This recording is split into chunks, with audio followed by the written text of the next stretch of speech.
Welcome to Radio KAL, the Superman podcast, brought to you by our proud sponsor Patrick O'Neill and supermanhomepage.com. This is show number 146, released on February 22nd, 2017. My name is Steve Eunice, and I'm joined by my good friend Scotty V. Hey, Scotty. Hey, Steve. What's going on? How are you? Yeah, I'm doing well. A short month, February, so it seems like it wasn't that long ago that we did the end of January podcast. It's only the 22nd, but there is no 29th, so we have to go with the last Wednesday of the month, which is today. There we go. So we will not need to explain again why Superman doesn't age when everybody else does.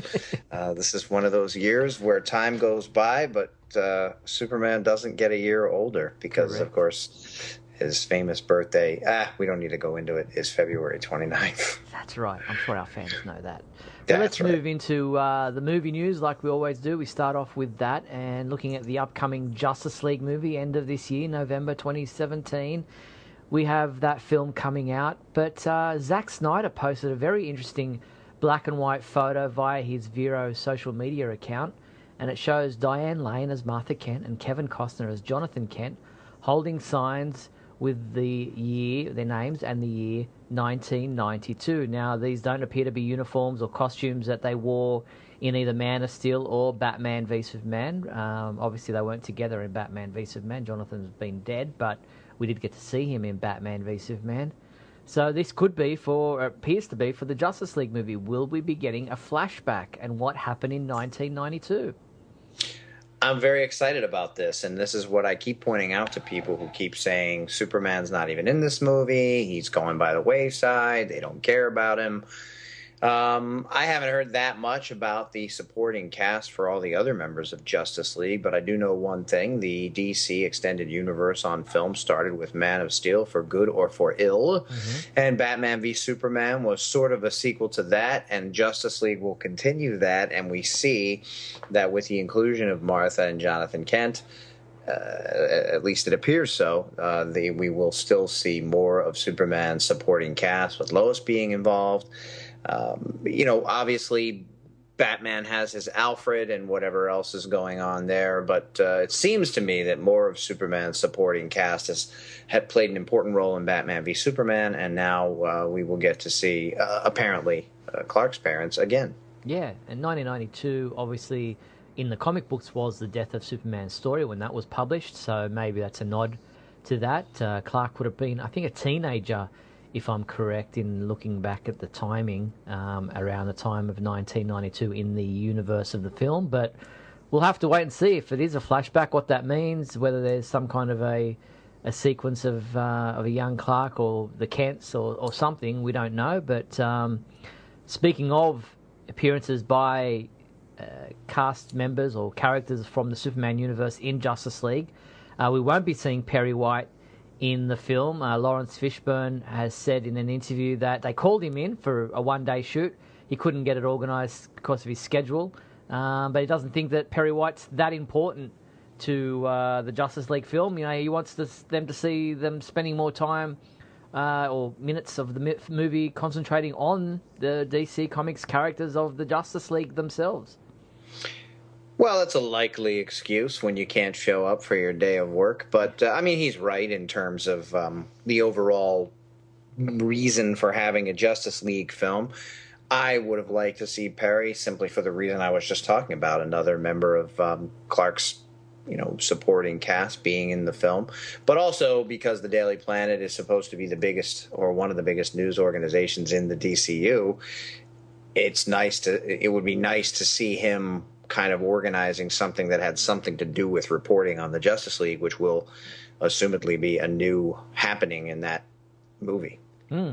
So, and we know that Laurence Fishburne is a big-time DC Comics fan, a comic book geek, if you like. He's a fanboy himself, so he's really looking forward to this. And so, if he says, look, they should spend more time on the characters, then I'm with him. Let's see. We would go to see the Justice League movie to see these characters on screen together, and hopefully that means a fair bit of Superman. But look, that's all well and good, but when are we going to see a trailer? Well, according to Zack Snyder, it's coming soon. He's of the opinion that these things. There's a whole marketing thing that has to take place. There's a plan. They've got a schedule involved as far as when you will be seeing certain things. He says trailer is all part of marketing, and there is a set schedule for release. It's coming soon. Don't worry. Well, soon is relative, right? Because if we were looking at this from the point of view of the epochs of time, soon could be, months from now, or could have been, if they said in 2005, soon you'll see a trailer for Justice League. You're going to see it in 2017, but when you talk about the Earth being thousands and hundreds of thousands of years old, 7, 8 years is not that long. So soon, what does soon mean? Well, we know that it means before November, right? Or has it been moved to June now or May, the movie? I wouldn't be surprised if we move, but as far as I know, we're still looking at a Christmas time release date for the big film. But soon it has to be springtime when the big movies start coming out, I would guess. Yeah, well, we got Wonder Woman right around the corner, so, whether or not... I imagine the Justice League trailer, if it's released before then, would still be playing with the Wonder Woman movie, so we know that's a definite. That would, be my guess as to when you'll see it on the big screen. But if it's released online before then, they do have schedules that get released to... say when certain trailers are out there for people within the industry. So maybe that will leak once a trailer has been, sent, or a reel has been sent to the cinemas, the theaters, so that they know when it's coming or when to play it. And that usually happens a couple of weeks before it actually will run. So wait and see. Watch this space, as they say in the classics. Absolutely. I hope we get back to a more traditional trailer release where it's not on TV and online weeks before it actually hits a movie or before we're surprised by it. I know it's very hard to do in the day and age of information being available to all the minute anybody finds any information, but I would love to see it with Wonder Woman and have that be the first time that it is viewed. But generally, even if it was going to be released with Wonder Woman, the way it seems to go is that Tuesday or something, it would be available online, and then it would be released with the movie Wednesday or Friday, whichever day it comes out. So we would have the opportunity from recent history to see it before the movie actually debuted with it. But I would like to see it first, only in theaters, but that's just me. Yeah, no, I'm with you. I like that experience. But in this day and age, online is the way to go as far as reaching the largest audience. So up to you whether you out there go out and watch it online. If you can hold off and wait to see it with a movie, that's a personal preference. It's very difficult this day and age to do so because you can just be scrolling through your feed on Facebook or whatever, and all of a sudden you see a video playing. So it's hard to stay spoiler free or stay away from material in this day and age. That is true. But I know that this movie in particular I will be going to see. So if it comes out within some reasonable amount of time before that one, I can probably myself hold off and get to the theaters with Wonder Woman, which gives me an extra bonus for seeing a movie that I expect to be good anyway. Well, there you go. All right, let's move into the TV side of things. And we have a number of Supergirl episodes that have aired since we last spoke. 4 episodes, I believe, we have to talk about. So let's push through those. First off, we have the episode titled We Can Be Heroes, which sadly we didn't get to see or hear the song by David Bowie, which I thought might play, but obviously not. But We Can Be Heroes in this episode, which was episode, episode 10 of Season 2. It's all about Livewire. We thought that she'd escaped. We thought she had, cohorts that had helped her escape. But lo and behold, Livewire herself was a victim in this episode. Yes, she was. While at the same time kind of being obnoxious and still villainous. It was weird. I found it a little bit confusing at times because, and they didn't really go into it, but she seemed to be aware that she was going to be getting out of prison and that people were coming to break her out. And when they arrived, she kind of made a smarmy remark to the psychiatrist or whatever, and said, well, they're here now, yum. And then the next scene we saw, she was tied up in a chair and the other people had her powers. So it almost seemed like she was party to the plan of the escape, but then maybe duped after, but they didn't get into that. Yeah, I think that she was thinking, it's like, I think they played it that way to make out like, yes, she's, expecting to be released and has a plan in place. But I think it was just her being Leslie, being Livewire, gloating and saying, you think you can hold me, just that whole bravado. And it wasn't played that well as far as, I think there wasn't enough there for you to go later on, oh, yeah, she really didn't know. But I think that's how they intended it to come off. Okay. But just assuming that somehow it was going to work out even though she was trapped there. Yeah. Okay. Yeah. But all right, I get that. It was a bit confusing. I think they meant it to come across that way, but looking back, you think to yourself, well, what was she being so, brave and had so much bravado about, because she really didn't have any plan.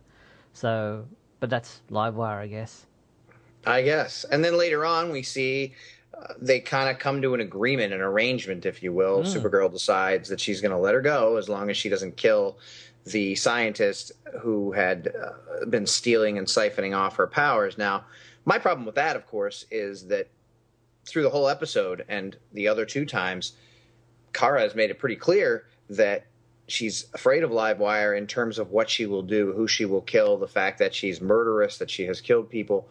So to let a murderer go, now I guess she had no choice, but then when she does let her go and James says, we got to go after her, and she says, no, not right now. She could go kill 5-6 people on her way. Right in that moment, she felt a little guilty, maybe a little beholden to Supergirl, because Supergirl didn't kill her when she had the opportunity or helped release her and stop the scientist. So, honor among even bad guys when you help them sometimes. But if she goes back into her crazy mindset, or even mistakenly starts using her powers, someone could get hurt or killed, and Supergirl just would be responsible. It seemed like it was okay to just let her go like that. And I like my daughter, when we watched it, said, oh, they're friends now. And I don't really think that they're friends. I don't get the impression that she's suddenly going to be a hero and a good guy, but I think they just came to that arrangement, and Supergirl was trying to honor the fact that she said she'd give her a day before she started coming after her. Yeah, I guess, that's something that they, the super characters do, Superman and Supergirl. They try to see the best in people and give them a second chance, and and honor the promises that they make. So while it's not ideal, and while Livewire could go off and do something bad, I think that's why Superman doesn't kill the criminals, and he captures them and hopes that they can be rehabilitated or put away, and where they won't be able to hurt someone. And I guess in this instance, Kara had that decision to make, that yes, look, we had to work together here. I promised her this. I have to honor my promise. I'm as good as my word. And well, it's probably the lesser of two evils, if you like. I getcha. Well, maybe if she'd have not done it, and she kills this evil scientist who was killing people anyway, or if she decided not to do that, and then Livewire goes out and kills 5 innocent people, or even 1 innocent person, which would be worse, I would think, killing the person who's not involved out in the rest of the world. But hopefully, she's hoping that won't happen. Yeah. All right. So then we move on to episode 11 of season 2, titled "The Martian Chronicles," and in this one we have the White Martian Armek descending upon National City. He's intent on taking Magan back to Mars to face punishment as a traitor. We later find out that Armek and Magan were married or bonded in the Martian way, and it's one of those episodes that's a bit of a trope where it's you're in a lockdown situation. There's somebody amongst you who's a shapeshifter, and you don't know who to trust because any one of them could be the other person and pretending to be somebody else. And it was played well in this one, and I thought it was interesting to see some of the actors like Jeremy Jordan, play the villain, if you like, in disguise. Well, they seem to do this on every superhero, as you say, a trope. Every superhero show or movie, even shows like Supernatural, it seems to be a thing that they do where through some sort of spell or power or potion or meteor rock, everybody at some point gets to be the bad version of themselves. On Smallville, we had it many, many times. We've seen it a couple of times on Flash. There's different characters that have alternate versions of themselves, and of course now we have it on Supergirl, where they give you the opportunity for, at least for the actors, to have a little fun and act like they're somebody different than who they normally are. And the first time we saw it on like a Lois and Clark or something, or maybe Superboy, when I'm sure it happened on there. It's kind of cool and novel, and you kind of go, oh, cool, we get to see bad, or even in Superman 3. But then, you get to 20 and 30 and 40 years later, and it's been done 20 and 30 and 40 different times, and it's pretty much the same plot every time, and just a general idea or a different spin on that same idea. Yeah. And I found it, while it was cliche in many ways, I thought they did a good job of progressing some of the relationships, in that, in this instance, the Martian also not only tapped into their physical likeness, but their emotional and history, if you like. So conversations were going on with characters when it was really the Martian, but they were actually true conversations with the person themselves, in that, Kara and Alex, and talking about their relationship and what's going on there, and it furthered the plot without having to rehash that conversation with the real character later on. I also like when they kind of delve into, now a lot of people have expressed that they don't really want to see Alex take over a lot of the story, or they don't really want to see Mon-El anymore. I hear it a lot. People keep saying, get rid of Mon-El. He's got no chemistry with her, nothing like that. The same thing with the Martians.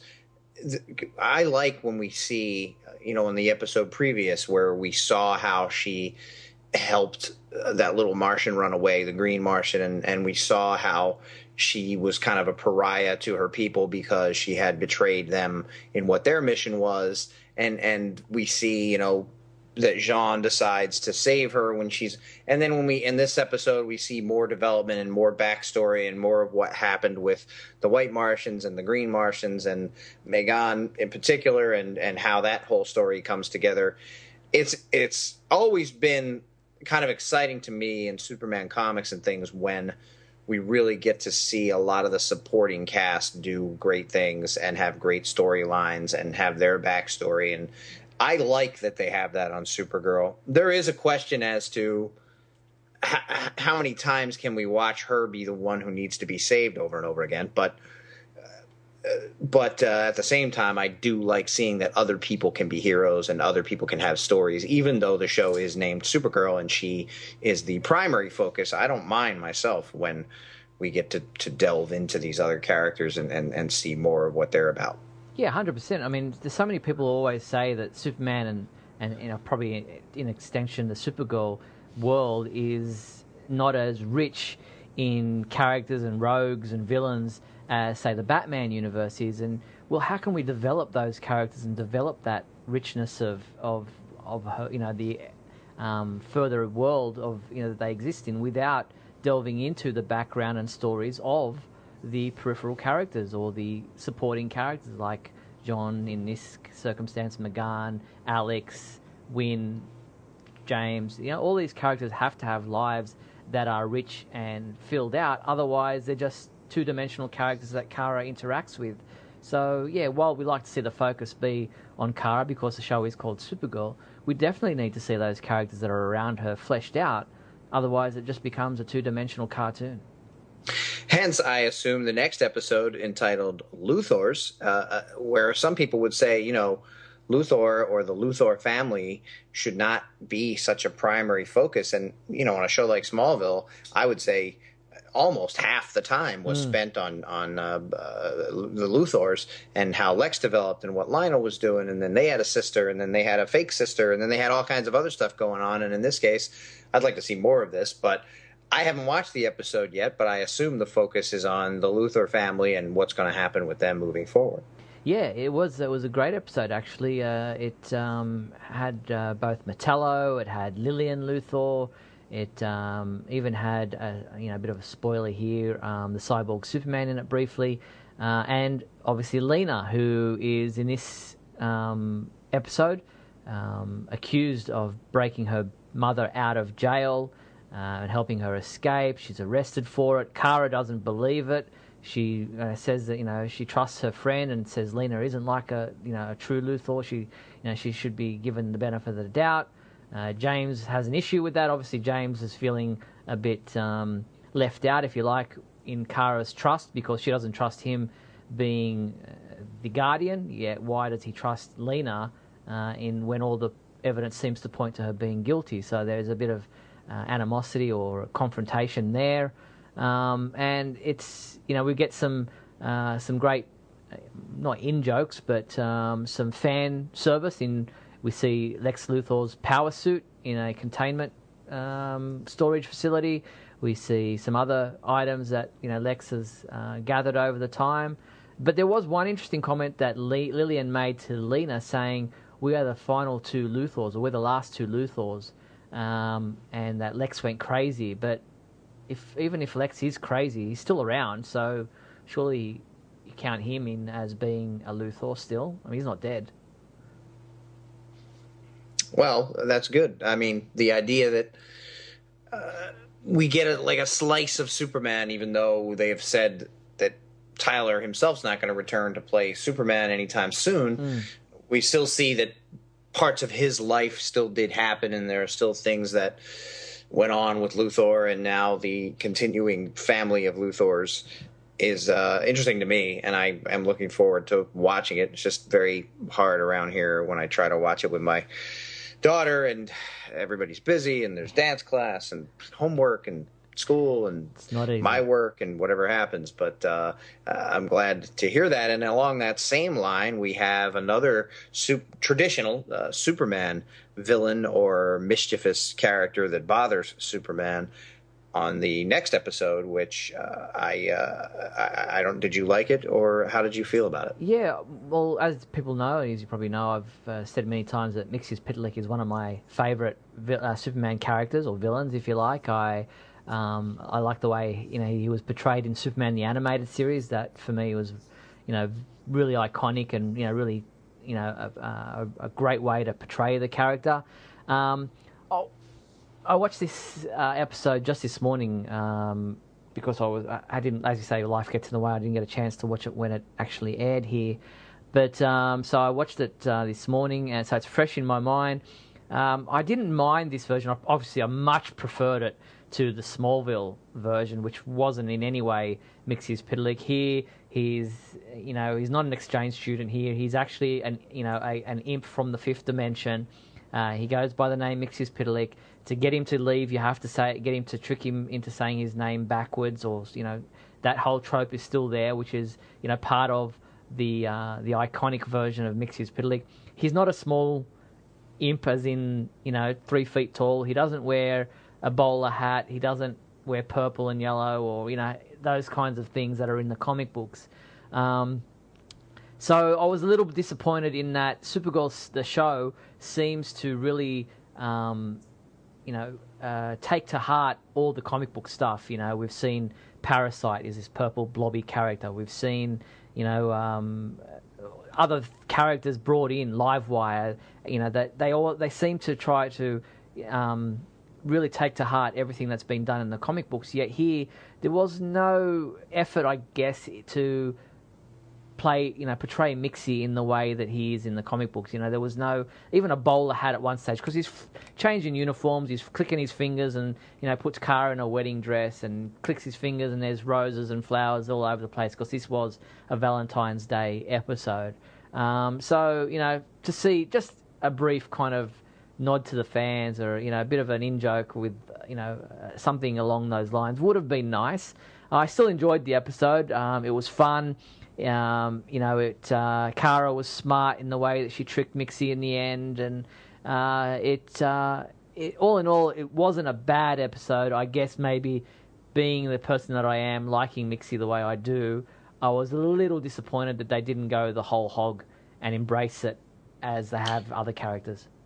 Well, I think it seems like they on all these shows they go a little ways, but they don't like to go all the way. And as you said, with shows like The Flash now and Supergirl, they have done some of the characters fairly accurately, with slight change-ups to their background or who they were or how they got their powers. But as you mentioned, the parasite specifically being this large purpley thing with multiple, lots of teeth and a round mouth, and definitely a look from the comics. Whereas, same with Livewire, who, of course, was introduced on the animated series and then put into the comics later on. Somebody like Mxyzptlk, seems to me that people have a difficult time kind of digesting the idea of that on a live-action television show or movie. So I've talked to a lot of people in the past who have said you'll never see a live action version of and since then, of course, he was on Lois and Clark in the form of Howie Mandel, and we saw a version on Smallville, and now we've seen on and he of course was on Superboy, and he looked much more like the traditional Mxyzptlk on Superboy, although he was still regular size. But I think it's difficult for them to kind of justify having a tiny man with a high-pitched voice being goofy or silly. I've always thought of Q from Star Trek as kind of a Mxyzptlk character, because if you were Q or Mixie and you have that kind of power, you could really just put it into the earth or kill anyone or destroy Supergirl or make her vanish. But he never does. He's just kind of messing around. It's kind of impish. Same with Q. He doesn't really ever do anything that is looking to destroy. Actually, it's always just kind of to bother people, to annoy them, or maybe at its best to teach them a lesson or show them something they didn't already know. But I think showing him the shrimpy guy with a high voice is something they still don't feel comfortable with on TV. Yeah, no, I get you there. It would have been difficult to do the height thing and all that kind of stuff. I guess I just a little bit disappointed, but all in all, it wasn't a bad episode. There was the whole Valentine's Day thing with Maggie and Alex played out in this episode. It had been touted as being the episode before, the 13th of February, but instead they played it this past week, the 20th. That was there, and it played well into the whole Mixie thing, because he's, appearing and, declaring his love for Kara and saying he wants to marry her. And so it was very much a love episode. But that was Mr. and Mrs. Mxyzptlk. And now we look forward to next week's episode, which is titled Homecoming. And in this, we see the return of Dean Cain. The description that has been released, and the trailer is also out there. It says, when Jeremiah Danvers is rescued from Cadmus, Alex and Kara are thrilled to have their father back. The Danvers arrange a family dinner to celebrate, but things go awry when a suspicious Monel starts to question Jeremiah about his sudden return. Sounds intriguing. Yeah, so I guess there is a bit of doubt about Jeremiah's whereabouts. Where has he been? Because the last time we did see him, he helped Kara escape from Cadmus and said, you go, but I can't come with you. And it's like, well, are you a prisoner, or are you just roaming around freely? So I guess there is some suspicion there about, is this really him, or what's happened? Where has he been? What's he been doing? I'm very glad to see Dean Cain return. I love when they include past Superman universe actors, so I'm looking forward to it. Yeah, and then beyond that, the next episode after that is titled Exodus, and that's the 15th episode of Season 2, And in that episode, the description says, as Alex searches for Jeremiah and Kara investigates a series of alien kidnappings, the sisters realise they must break the rules to foil a new Cadmus plot. In an effort to get Snapper Carr to run a story that would help her stop Cadmus, Kara agrees to set up an interview between Snapper and Supergirl. So I guess we'll see a bit more of Ian Gomez, who plays Snapper Carr, in this particular episode, titled Exodus, on Monday, March 6th. I've been liking him a little better as the episodes have gone on. He's settled down a little bit. He's still kind of that over-the-top Callista Flockhart character that Kat was in the beginning, before we realized that she had a lot of heart and that there was a lot more to her, and that Kara could actually look up to her and that sort of thing. And I think we're getting some of that with Snapper Carr here, too, even if he doesn't quite fit the mold of who Snapper Carr should have been. He's not as annoying as he was when he first came on. Yeah. So that, as I said, will be on Monday, March 6th, titled Exodus. All right, well, that's all the descriptions we have for upcoming episodes of Supergirl up to episode 15. We have some exciting news. As you say, you like to see the return of, family characters or actors who have been involved in previous versions of the Superman or Supergirl story. And we know that Teri Hatcher will be coming on for at least 3 episodes this season. She'll be joined by Kevin Sorbo, who was once actually considered to play the role of Superman in Lois and Clark, The New Adventures of Superman. Instead, Dean Cain got that role. Kevin Sorbo, of course, went on to play Hercules on TV.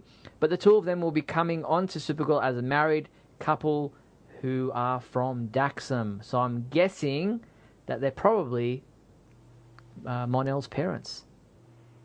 Well, that's a possibility. I know that they were touting them as being Supergirl big bads. I don't know if... See, when I first read it, my impression of that was, it was initially announced that Teri Hatcher would be the big bad on Supergirl, which translates to me as someone who will come on and be around for either the rest of the season or moving forward as a big person in the background doing a lot of villainous things that will perturb Supergirl throughout the series. But being that they're husband and wife, it seems more like they're not going to be big bads. They might be at odds, or they might be... I don't know until we see what they are. But especially if they're Mon-El's parents, which is what it does seem like, as you say, I don't picture them coming to Earth and being villainous and trying to destroy things or take over, although there have been some suspicious descriptions of Daxam and this show and the type of people they were with slavery and that sort of thing.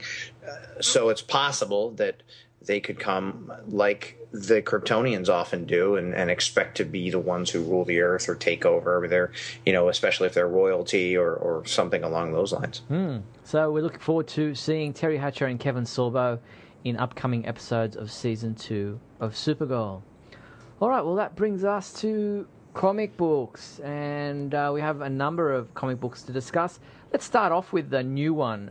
Super Sons #1 came out this past month. It is the title that involves Jonathan Kent or John Smith or John... what other name? John White. They keep swapping the names around, the surname. We're just going to call him Jonathan Kent, the young son of Lois and Superman, with Damian Wayne, who is the son of Bruce Wayne and is now Robin. So we have these two going out on adventures together, I guess, in this title. In this particular issue, we have Robin pestering Jonathan is the best way to explain it. He's like, pretending to be a bus driver, taking him to school, pretending to be a substitute teacher. He's, gets him out of his bed late at night and takes him on a trip to Metropolis. He's not a very good influence, this young Mr. Wayne, is he? Well, I don't read Batman, but from what I've heard about Damian, he does a lot worse than what he does to Jonathan in this book. But he's not. They're not really of the same ilk, these two.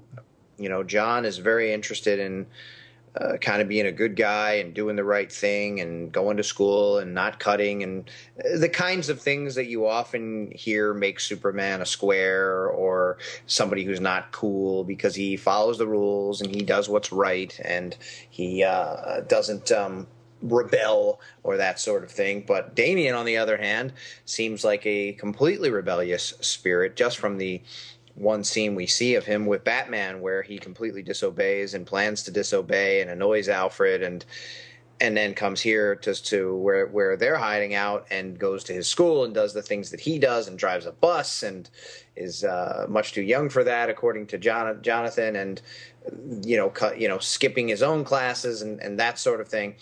So they are sort of on two opposite sides, which when you think about the Batman Superman comic or just the idea of those two working together, they kind of are two opposites as well. They're both interested in doing good, but they have a completely different demeanor as they go about their everyday life. So I guess they're kind of similar in that way, that we don't have a Batman Superman comic, but we do have this comic now where there's a Superman-esque character and a Batman-esque character who we will get to see argue and disagree and be at odds, but I assume in the end be heroes. Yeah. So it's a title, I guess, that's been a long time coming because we've had Jonathan in the Superman main books for a while now, and he's become a character in and of himself. Many of the chapters of Action Comics have been about Jonathan or focusing on Jonathan, so I guess it's good now that he's got a title that can focus on him with Damian and their relationship and their growth as both superheroes and people.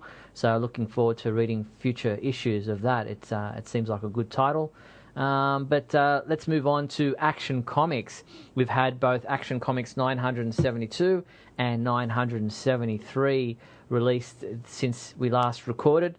We had the Men of Steel conclusion in 972, and that was, with Lex having been accused of future crimes, and this LaCall and Zaid, these alien bounty hunters, if you like, came and captured them both, or captured Lex and tried to kill Lex. And in this particular one, Superman's obviously got no powers now because he's no longer under a yellow sun, but uses they work together well to allow Lex to go free or to be not killed by LaCall and Zaid.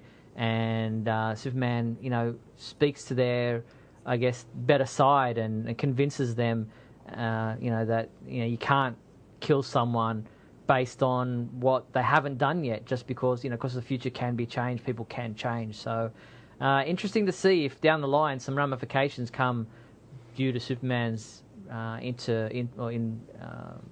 involvement or interrupting what these people think Lex will end up becoming.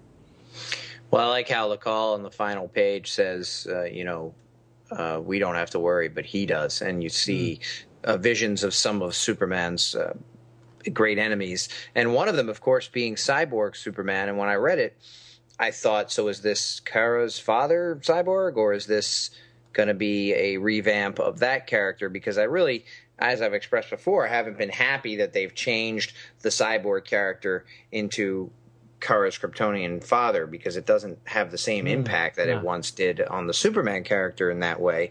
But then in the next book, Action Comics 973, we do see that the character of Hank Henshaw has a primary role in sort of the background goings-on that are happening here. Yeah, in Action 973, it's the beginning of the mild-mannered story, which delves into this mysterious Clark Kent, this powerless Clark Kent who's there, who's appeared. He's suddenly discovers that he's got a love for Lois Lane, and wants to ask her out. Obviously, doesn't know that she is not the Lois Lane that exists in this universe. That she's the married wife of Superman and a different Clark Kent. So all very intriguing, this whole mysterious Clark Kent guy. But as you say, Superman flies off they're in the fort. Go to the Fortress of Solitude, and Hank Henshaw has been tracking their flight to find out what Superman is hiding there. Yes, the guy that has the mind control abilities. Blank. Yes. I guess maybe we find that out later on. I happen to read a copy of 974, so I'm a little confused. I might have jumped ahead, but did everyone? It seems to me that I can't remember exactly where I got this from, but the idea that in this story 973, it seems like everybody has forgotten, Lois, Superman, that there was an alternate universe that we just came out of, and this whole rebirth thing happened, and that he's not Superman, and that he's not Clark Kent, and that this Clark Kent is the Clark who was here before. And why are they all surprised? And why does he say he built the fortress when this is a fortress that's on this Earth, and he's not from this Earth? This is the fortress I built years ago when blah, blah, blah happened. I'm confused because the characters seem to have forgotten already, and maybe that's a side effect of whatever's going on, and that eventually they're all going to believe they are the one and only people that they are supposed to be. But as of this point, I don't know why Lois is so surprised that this Clark is here. He's been here since the other Clark supposedly died. He appeared very quickly soon after, and he's been here since. And he's, for some reason, doesn't have powers, but he's Clark. So my assumption has always been he's the Clark from before, just without the memory that he was once Superman. I don't know why there's an editor's note saying, check out Rebirth 1 or whatever when this Clark appears. We know that. He's been Clark from the beginning. Well, no, he hasn't. He's actually just appeared recently during the fight between Superman and Lex when Superman kind of outed himself as being around, having been on this Earth for a number of years, and he did build a secret fortress on his own that's been there secretly, since he's been since he's been on this Earth for a number of years now. Don't forget, Jonathan's grown up on this Earth. He came across as a baby, and now he's grown up. So Superman has been there. He just hasn't been Superman in the public light. He's been, behind the scenes, secretly doing things, and he and Lois have been there doing their own thing in Hamilton County. And then when Superman, the new 52 Superman, died, he died. So there is no Clark. There shouldn't be a Clark Kent that exists. That's why it's a mystery. Who is this Clark Kent? He says he never was Superman. He says that the new 52 Superman asked him to go into hiding, and he would pretend to be Clark Kent while he investigated this big story that he was doing. And then when Superman died, Clark decided he should come back out. But is that, he was never Superman in his eyes. So who is he? Right, but he's been there since that happened, which was very early, the one you mentioned where he outs himself to Lex Luthor saying that he's not the original Superman. Clark comes at that point, and both Lois and Clark and other people in the universe have interacted with this person many times. Yeah, Superman. Lois knows that he exists. She's not surprised that he is actually there in this comic book. She's just surprised that he's, I guess, expressing his interest in her, and obviously she doesn't know anything about this Clark Kent because he's a mystery to everybody. We don't know how he exists. How is he even in this universe if the Superman who was Clark Kent died? Well, we don't know that, but there was some sort of energy fluctuations going on with him toward the end, and something odd has happened here. I assume he's related in some way, but it could be that he's not. So yes, I get the idea that they're trying to figure out who he is. I didn't realize I wasn't thinking straight, and sometimes when I play devil's advocate here on the podcast, it's because I gotta believe that there are fans out there either just coming on board on this book or who have read since Rebirth and are confused because of 100%. All the, it's been only a couple of years and we're in 3 different universes. So the idea that I was confused, or the idea that one could be confused, I didn't realize he had built a fortress here on Earth. I thought he left the fortress, and I actually thought they made an editing error in the next book, because then they were in the same fortress, but it was not the same fortress, but it had the same statues and it looked the same. And then he said, no, this is a fortress I built.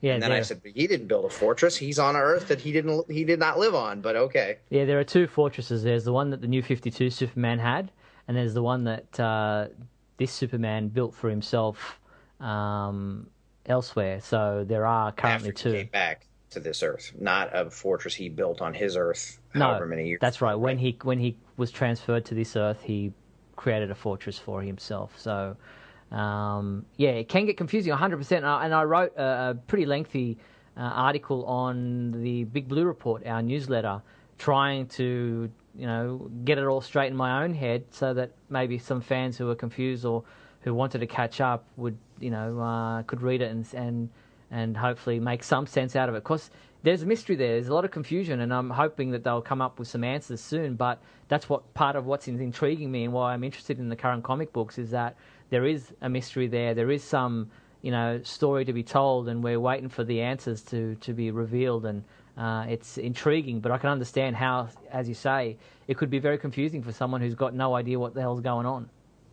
I also thought it was interesting, and this happens on TV shows a lot. It just seems like it's on the shows, it's either lazy writing or it's something they forgot about. But on one page, Maggie says she hates working with amateurs because Clark went running in there to save Lois. But then on the very next page, when she gets in there, she yells at Lois and says Clark did the right thing. It seems like she had a complete switch of her attitude from one panel to the next. Yeah, I don't recall that, but yeah, well, they were in the truck, right? Fake Clark and Maggie. Okay, and Clark yes, kept yes, saying, yes. "Oh, I got to go in there. I got to help her," and she kept saying, "She's fine. She's a professional. She knows what she's doing." And then Clark goes in and probably saved Lois's life by tripping and falling on those guys, which seems to be an actual natural thing that he does, and it's not like acting like he's clumsy. He actually is kind of clumsy and amateurish. But Maggie at first says, "God, I hate working," because he runs out of the truck. "Clark, come back. Don't do that." But then when she gets into the bar and takes down the guy, she says to Lois that, because Lois wants to yell at Clark now, and Maggie then says that Clark did the right thing. But she thought it was the wrong thing too, because she made mention that it was amateurish and she was annoyed at him. It was just off-putting, but okay. Yeah, all right, we'll move into Superman number 16 and 17. 16 finishes off the multiplicity storyline, and I guess, probably the biggest thing to come out of this was the fact that Clark and the new Superman, Kenan Kong from the Chinese Superman, actually got to meet for the first time, so that was notable. But it all wraps up nicely, and the Justice League Incarnate, help out, and I guess it's all's well that ends well. The prophecy failed, and now Superman's fate is not known, or is unknown. I found it a little disturbing that their version of the Flash died so simply and kind of unceremoniously, and wasn't really thought of or talked about, and no one really. I mean, they all kind of bow their heads in the scene where President Superman is holding the body, but Superman doesn't make mention of it. He doesn't tell Superman. This guy killed himself so that you could succeed in your mission. But that kind of bothered me a little bit. Yeah, and I think probably the biggest letdown of this story was that they tried to throw in too many characters. There were too many alternate versions. There were too many characters that hadn't got fleshed out. So the loss of the Flash and the other characters that kind of got sacrificed, if you like, in this whole thing, didn't feel fleshed out enough to feel their loss, or the characters themselves didn't seem to focus on their loss. So I think that was probably my biggest fault with this particular story, was there was too much thrown in and not enough time to flesh them out. Which is unusual, because usually I always hear the reviewers on the page, talking about how this book was just filler, or they really are just trying to string this along, or they don't really have enough they want to tell us, so they're just, they just want it to be a 4-part or a 6-part so they can make a graphic novel later on. So in this case, we see a lot and just not enough books to actually really flesh out the story and cover what's going on. Yeah, and then in Superman number 17, we get one of those kind of filler stories, if you like. It's concentrating specifically on Jonathan and his young female friend Kathy, and their trip into the Dead Man's Swamp, where Kathy's her grandfather and their cow Bessie have gone missing, and we don't know if it's swamp gas or what, but there's so many crazy things happening in this swamp as the two of them try to find the grandfather Cobb and the cow Bessie. And they got giant animals, and they've got trees hitting them. The house tries to eat them, and the cow spews milk all over them, and they end up down a well. And then it's all again, all's well that ends well because they are in a well. But there's some mysterious figure, shadowy figure, watching on from the cornfield. He appears to have glasses. Is it the Clark Kent figure that we've been, this mysterious Clark Kent, or is it somebody else? It was a fun adventure, if you like. It felt like a young adult kind of adventure novel about two kids going on an adventure and coming unstuck and all that kind of stuff. But a little bit of a filler, I guess, because there's Superman and Lois are really peripheral characters. We only see them at the beginning when they go off and Jonathan's left on his own, and at the end when they come home and find him asleep, supposedly in bed.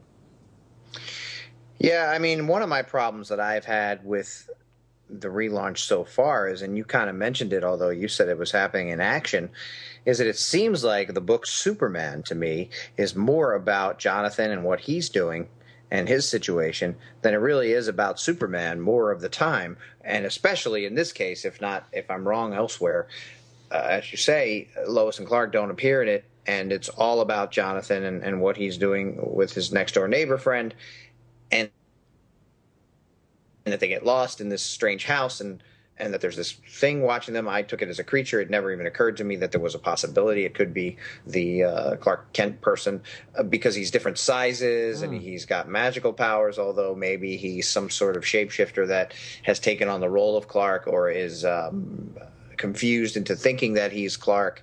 A little bit like when the New 52 was ending, there was that guy who was all energy based, but he kept telling everyone he was Superman, and he was killing people in the Daily Planet, and he was I forget, but he was an imposter that then the new Chinese Superman spun off of from that same lab when he came, and Lois kept telling everyone he's not Clark, and you're not acting right, and then I don't know if you remember the story, but it reminds me of that. It almost seems like they're redoing that with this Clark who's confused and doesn't know himself. And of course, if this creature that is following Jonathan around in this story is that same character, then we have another sort of magical creature that can also disguise himself, or is also confused into thinking that he's Clark when he's not. But of course, we don't know that because they don't say that in this story. But as you said, it appears that he could possibly be wearing glasses.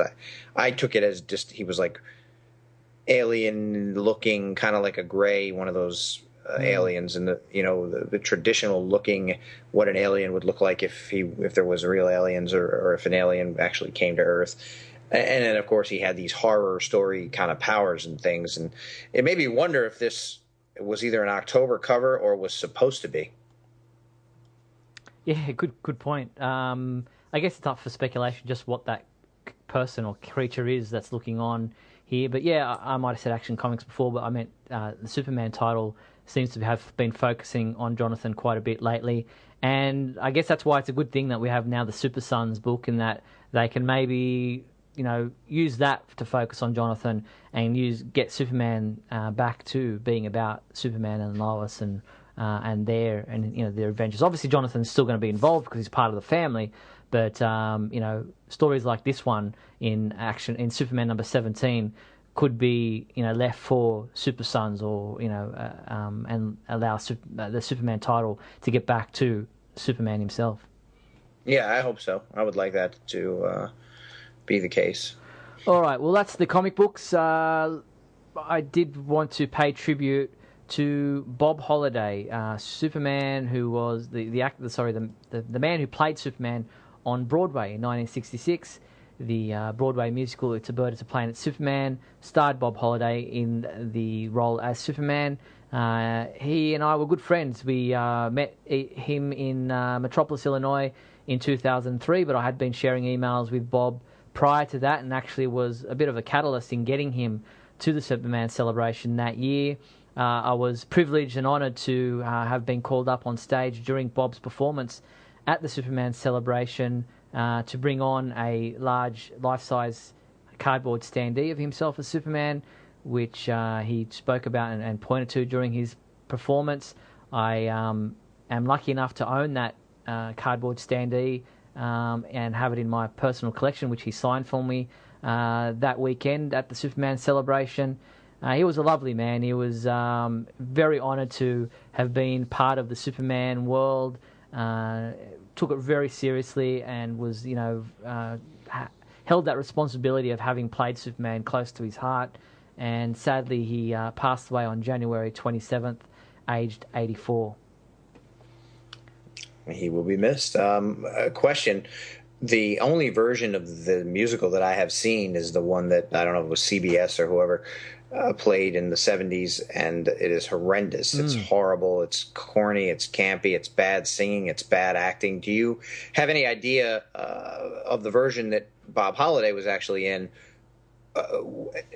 of the similarities or differences, or was this a more serious take, even though it's the singing and it's musical and it has the same music? Yeah, it was far different from all accounts. Sadly, there's no video or recorded version of the musical in visual format. There's obviously the LP record of the songs that were sung during the Broadway musical.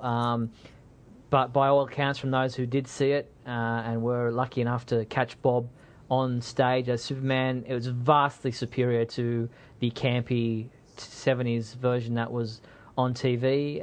It was played, not for laughs, in that while it was a musical comedy, it wasn't playing up the character as being something ridiculous. So by all accounts, Bob was very charismatic on stage. He had a great singing voice. The musical numbers were great, and the production qualities for 1966 were fantastic, where the 1970s TV show production values were, in my opinion, very poor. Yes, I agree. So I'm glad that he was at least a part of something that, not that I saw it, but that a Superman fan might be able to say, be proud of. Yeah. So that's good. And he died at an old age, but always sorry to see somebody pass on. Yeah, 100%. So our condolences to his family and friends. All right, lastly, before we move into the big questions segment and the rest of our show, I had a chat with Marco Zorzan, the record holder, the Guinness World Record holder for having the largest Superman collection in the world. We sat down for a Skype chat. He's in London, so we couldn't get him on our live show or as we had hopefully planned to do. But he was a great guy. He's a big fan. He's only been collecting for the last 7 years, which doesn't seem like a long time when you have a collection that supposedly is the largest in the world. Now, it's a great interview, and he clearly says he probably doesn't have the largest collection in the world. There are probably, the Superman Museum, there's other people, Jamie Regal and others that we know of, who probably have larger collections. But to go through the process of getting the Guinness World Record is a humongous, monumental effort involved. You've got to video your collection one item at a time, uncut, and document each and every single item in your collection and fill in all this paperwork and everything that's got to go on the documentation to pass the mustard, if you like, and be considered for the Guinness World Record. And my collection is probably half of his, and I couldn't even consider trying to do that. An uncut video of every single item in your collection, that would take forever.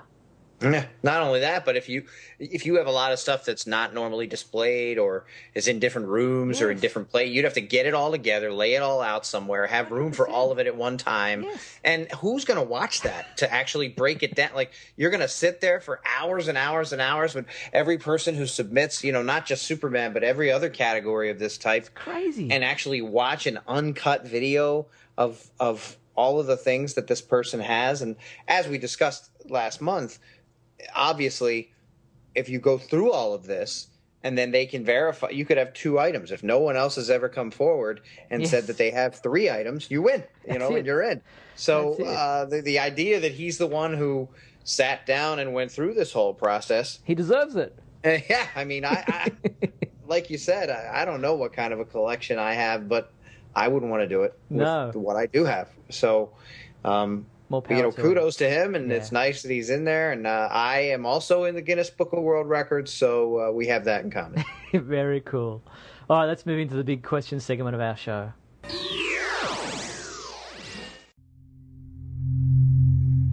Let's start with the big question. Last month's big question was, what do you think of Superman's new costume design for the comic books? And Tyler Wynn wrote, while I do think the changes are minor, I believe they make a big difference. My only complaint with the Rebirth costume was that I missed the red boots, so it's nice to see them return. I love the podcast, guys. Keep doing what you're doing. Well, thank you, Tyler. Appreciate your comments there. Yeah, I'm happy that the red boots are back. People would like the red trunks back, but let's not go there.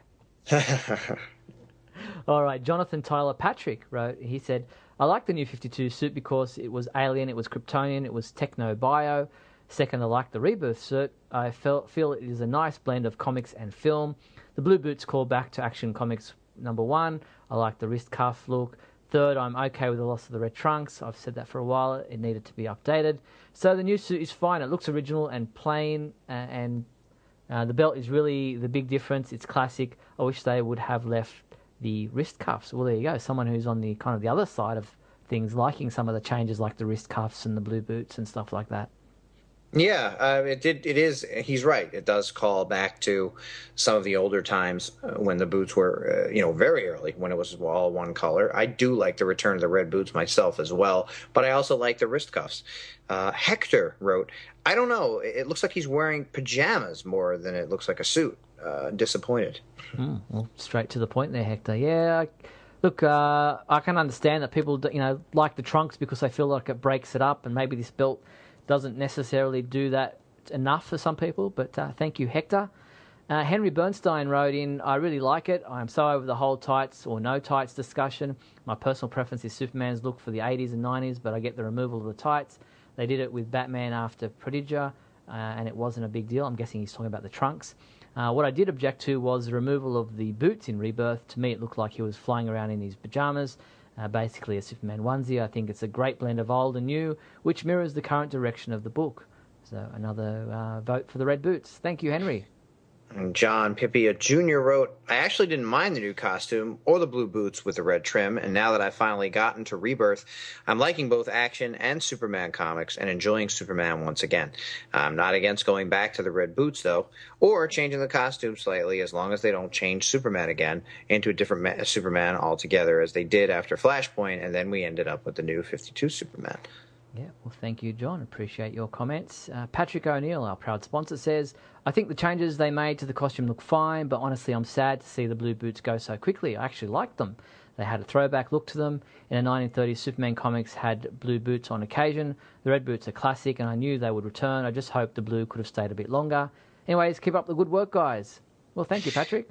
That brings up something interesting, Patrick. The idea that Batman has a plethora of suits that you see regularly. He doesn't just wear one suit. Why couldn't Superman have the blue boots once in a while? Why couldn't he have trunks once in a while? Why can't he have 3 different looks, 4 different looks? Why does it have to be, we know what the traditional is. We know that it's the red trunks with the red boots and the red cape and a blue suit. But now that we're out of the red trunks, we know that it's a blue suit, and we're back to red boots with a red cape. So we know that Superman's general look is what it is, but why couldn't he also have a suit that had a blue cape or a black cape or boots that are blue instead of red? Why does it have to be one but not the others? Yeah, good point. So that was last month's big question. What is our new big question for this month, Scotty? What is your most prized possession in your Superman collection? Yeah, we spoke about Marco Zorzan, the world record holder for the largest Superman collection. So everybody out there has some kind of a collection, whether it's, a couple of items, a couple of action figures, whatever it might be. What is your most prized possession in your Superman collection? Let us know. Use the big question feedback form found at the Superman homepage to send us your answer, and we will read them out in our next podcast. Scotty, what is your most prized possession in your collection? Oh, boy. I mean, I guess thinking about it right at this moment, I think I like my Man of Steel statue. Mm-hmm. Yeah, very cool. Yeah, I've got an older Superman comic book I've got is a Superman number 10, I think it is. It's not in very good condition, but it's one of those ones that I go, yes, I've got something that's from the 1940s. I'm really it's very cherished. Yeah, very cool. I like the idea of collecting old stuff, but it's always more expensive and hard to find. And I don't really have anything like that in my collection. But the statue that I have, it's very realistic looking. It looks exactly like Cavill in the movie. It has a posable cape. So I think they did a really good job with it, and then it makes me happy. And that's the main thing. That's what collections should be about. Oh, that's right. All right, let's move into our Superman comedy sketch. I'm laughing at you, you hear? Laughing! Oh boy, it looks like you've got us a robot chicken sketch this time. Yes, thank you to Patrick Asselin, who helps me find some of these sketches. It's not an easy job, but he's found us a segment from a Robot Chicken episode. Here's one of the Superman segments, one of the funnier Superman segments from Robot Chicken. Mom, I got here as quickly as I could. What's the emergency? Hello, Superman. Or should I say, KAL. You are KAL, right? Son of Jor-El and Laura? I'm Transar. I'm a private investigator from Krypton. I've been looking for you all over the universe for many, many years. What? No, Krypton was destroyed. I'm really sorry to tell you this. Krypton is fine. You see, your parents were in the middle of a nasty divorce, and your mom's lawyer, a woman by the name of Bar-El, no relation, well, she's a hell of a divorce lawyer, and so your dad kept threatening to put you in a rocket and blast you off into space if your mom didn't back off. Nobody believed he'd really do it. I mean, every once in a while you read about one of these custody battles where a parent kills their own kid as a way of hurting the other parent, but obviously something that horrific's pretty rare. But on the day of the mediation, no one could find Jor-El. And your mom's attorney asked Jor-El's attorney, a guy named Bron-El, again no relation, she asked Bron-El where the hell Jor-El was. You see, everyone had agreed to meet on a time that Jor-El had insisted on. It's like 11 o'clock in the morning or 10, whatever, it makes no difference. I don't know why I told you that part. So anyway, they're all standing in the driveway in front of the house, and everyone's wondering where is Jor-El. And then they hear someone shout, "Hey, you dumb bitch." Sorry for the blue language, ma'am, that's what he said. And they all look up, and standing on the balcony is your dad. And he's holding a remote control thingy, and he says, "Hey, you dumb bitch." Again, I'm sorry, man, those were his words. "You can have the house and the car, but you can't have the baby." And he presses a button on the remote, and a goddamn rocket lifts off from the roof, and you were in it. I mean, it was unbelievable. So, of course, they took him right to jail. And your mom's attorney hired me to go looking for you, and after searching out the goddamn universe, here we are. That's probably a lot of information to take in, isn't it? Oh, if it's not too much trouble, could I have another cup of coffee? I like Robot Chicken when they do those DC Comics specials. I like it anyway, but they've made a point of having these DC Comics. They have a couple of them where it's all DC Comics stuff, and it's pretty good when they do that, yeah. And so now we shall do our super secret soundbite. Only one thing alive with less than 4 legs can hear this frequency, Superman, and that's you. Yes, last month's sound came from the pilot episode of the Superboy live-action TV series. Let's hear it again. I'm so scared. That makes 2 of us. Well, that was the sound, and unfortunately, it was probably a little too hard because nobody guessed it correctly. We had a few guesses, but none of them were correct. So we will maybe try something a little bit easier this month. Here is our new super secret soundbite. If it please your honor, I present documented proof the defendant suffers from a chronic psychological fixation and should not be considered accountable for his actions. Well, if you think you can guess where in the world of Superman that super secret soundbite comes from, then use the super secret soundbite entry form found at the Superman homepage website. Under the favorites menu, you'll find the podcast link. So get involved. See if you can guess where in the world of Superman that sound came from. Absolutely. This is kind of history in the making on the podcast. I don't think I've ever been a part of an episode where at least a couple of people didn't guess it correctly. Yes. It mustn't be... it must be a while since people have listened to or watched the Superboy TV series. They couldn't guess where it was from. Yeah, I guess. I probably wouldn't have been able to guess it if I didn't already know what it was. Now for our Superman song. Once again, it has Superman in the title. It's called Superman by, is it ODI or Odie? Oh, yeah, I don't know how it's pronounced. It's a capital O, capital D, and a small I.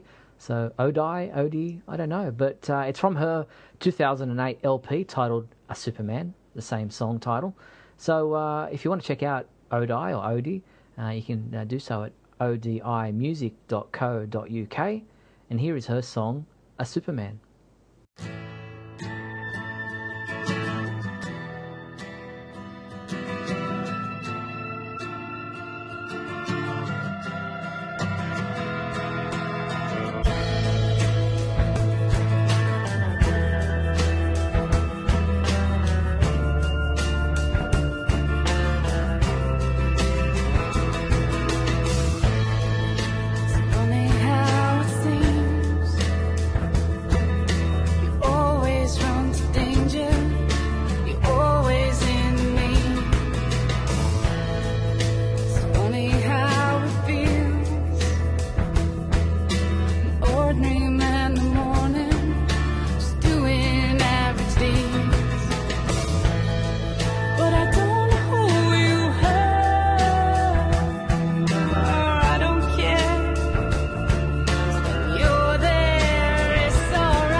Well, there you have it. That's the song, and that's our show.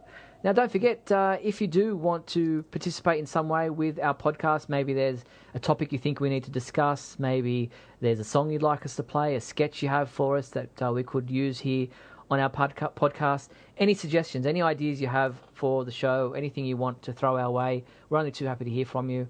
You can use the KAL feedback form found at the Superman homepage to do so, or you can send us an email. My email address is steve@supermanhomepage.com, or you can email Scotty. His email address is scotty@supermanhomepage.com, and we'll try to use those ideas in a future show. But for now, thank you, Scotty. Thank you, Steve. Thanks, everybody, for listening, and remember, always look up in the sky. You've been listening to Radio KAL, brought to you by supermanhomepage.com and our proud sponsor, Patrick O'Neill.